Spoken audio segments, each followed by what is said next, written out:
"Wahai Musa, aku akan mencabut nyawamu." Mendengar hal ini kemudian Nabi Musa marah, lantas ia mendekati orang ini dan langsung menamparnya hingga kedua mata orang ini terlepas dari tempatnya. Nabi Musa alaihissalam diutus kepada kaum Bani Israel untuk menghentikan kekejaman Fir'aun. Kitab suci Taurat diturunkan di Bukit Tursina kepada Nabi Musa selama 40 hari. Dan Nabi Musa ini teman-temanku banyak diriwayatkan memiliki fisik yang kuat melebihi manusia pada umumnya. Bahkan pernah ada kisah Nabi Musa ini pernah meninju pemuda Mesir dan langsung mati seketika dengan sekali pukulan. Namun kekuatan fisik dari Nabi Musa ini tak hanya sampai di situ saja. Bahkan Nabiullah Musa pernah di satu kisah memukul malaikat maut yang hendak mencabut nyawanya. Sampai-sampai mata dari malaikat maut ini loncat saking kuatnya tenaga dari Nabi Musa. Dan kisah ini merupakan kisah yang riwayatnya sahih menurut para ulama. Untuk itu di video kali ini kita akan mengisahkan tentang ketika malaikat maut hendak mencabut nyawa Nabi Musa. Assalamualaikum warahmatullahi wabarakatuh. Semoga kita selalu dalam keadaan sehat walafiat. Amin ya rabbal alamin.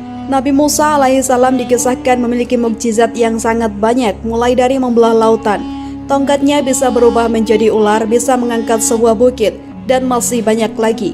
Dikisahkan juga kalau Nabi Musa alaihissalam ini seorang nabi yang memiliki kekuatan yang luar biasa.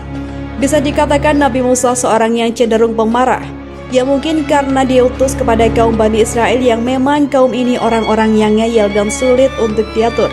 Kemudian Nabi Musa ini selalu didampingi kakaknya selama ia berdakwah karena Nabi Musa tidak lancar berbicara. Makanya ia berdoa kepada Allah agar kakaknya yang selalu menemaninya ini dijadikan juga sebagai nabi. Nabi ini bernama Nabi Harun alaihissalam. Nabi Harun selalu menemani Musa kemanapun dia pergi. Nabi Harun inilah yang bertindak sebagai juru bicara dari Nabi Musa alaihissalam. Teman-temanku seiman, di sini kita akan berkisah tentang Nabi Musa yang memukul malaikat maut hingga mata dari malaikat maut ini keluar. Kisahnya begini teman-teman. Pada suatu hari ketika Nabi Musa sedang berada di rumahnya, tiba-tiba ada seorang datang dan langsung masuk ke dalam rumahnya. Tanpa orang ini memberi salam, tiba-tiba orang ini berkata kepada Musa, "Wahai Musa, aku akan mencabut nyawamu." Mendengar hal ini kemudian Nabi Musa marah, lantasnya mendekati orang ini dan langsung menamparnya hingga kedua mata orang ini terlepas dari tempatnya. Begitu kuatnya tamparan dari tangan Nabi Musa ini menyebabkan orang ini tersungkur jatuh. Padahal Nabi Musa tidak mengetahui bahwasanya yang datang ini adalah malaikat maut yang merubah wujudnya menjadi seorang laki-laki. Karena Musa tidak tahu bahwa yang datang ini malaikat maut dan laki-laki ini datang tanpa permisi, kemudian mengucapkan kalimat ancaman, maka langsung saja saat itu Musa memukul orang ini. Jika Nabi Musa tahu bahwa pria ini malaikat, pastilah ia tak akan menamparnya. Kita kembali lagi ke cerita ketika pria ini menerima tamparan dari Musa, maka ia menemui Allah subhanahu wa ta'ala dan mengadukan akan hal ini. "Ya Rob, engkau mengutusku kepada seorang hamba yang enggan untuk mati."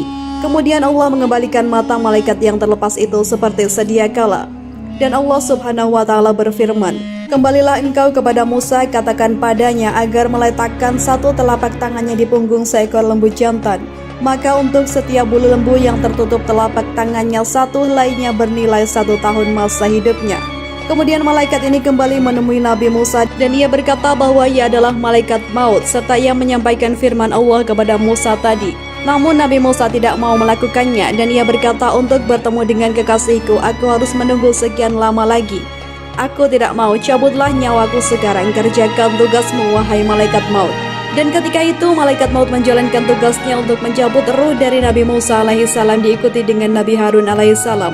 Kemudian di akhir hidupnya Nabi Musa meminta satu permintaan kepada Allah subhanahu wa ta'ala. Dia ingin didekatkan dengan tanah suci yaitu Baitul Maqdis di Syam, atau yang kita kenal sebagai Al-Quds atau Palestina. Allah subhanahu wa ta'ala pun memenuhi keinginan utusannya itu, yakni mendekatkan Nabi Musa ke Baitul Maqdis dengan jarak selemparan batu saja. Jasad Nabi Musa pun dimakamkan di daerah tersebut. Namun hingga kini tidak ada yang tahu persis lokasinya di mana.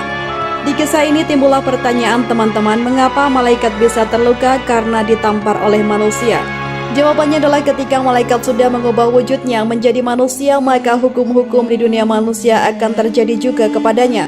Seperti kisah Isra-nya Nabi Muhammad SAW dan malaikat Jibril berboncengan naik buraq dari Masjidil Haram ke Masjidil Aqsa. Dari sini saja sudah bisa dilihat buat apa Jibril ikut naik bersama Rasul di atas buraq, padahal dia kan malaikat. bisa saja terbang dengan sekejap ke Masjidil Aqsa. Nah, karena pada saat itu malaikat Jibril mengubah wujudnya menjadi manusia, terjadi jugalah hukum-hukum dunia manusia kepada Jibril, sebagaimana kita ketahui tidak ada manusia yang bisa terbang. Al-Hafiz Ibnu Hajar menyebutkan, beberapa bukti bahwa para nabi bisa saja tidak mengetahui malaikat yang datang kepadanya. Jika para nabi tidak bisa mengetahui itu malaikat, itu bukan ketika malaikat merubah bentuknya menjadi manusia, sama seperti kisah Nabi Ibrahim dan Nabi Lut ketika bertemu malaikat dalam bentuk manusia. Dulu ada malaikat yang datang menemui Nabi Ibrahim dan Nabi Lut dalam rupa manusia. Nabi Ibrahim dan Lut awalnya tidak mengenalnya. Andai Nabi Ibrahim tahu bahwa dua orang itu adalah malaikat, tentu Nabi Ibrahim tidak akan menyuguhkannya makanan untuk mereka. Dan andai Nabi Lut tahu bahwa itu adalah malaikat, tentu Nabi Lut tidak perlu mengkhawatirkan mereka dari kejahatan kaumnya. Intinya kita wajib menerima kebenaran akan peristiwa ini. Wallahu a'lam bishawab.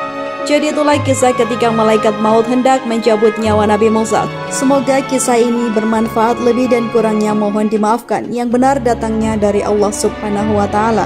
Khilaf ataupun keliru itu datangnya dari saya pribadi sebagai manusia biasa. Sampai ketemu di kisah-kisah seru yang penuh makna selanjutnya. Saya akhiri, wassalamualaikum warahmatullahi wabarakatuh.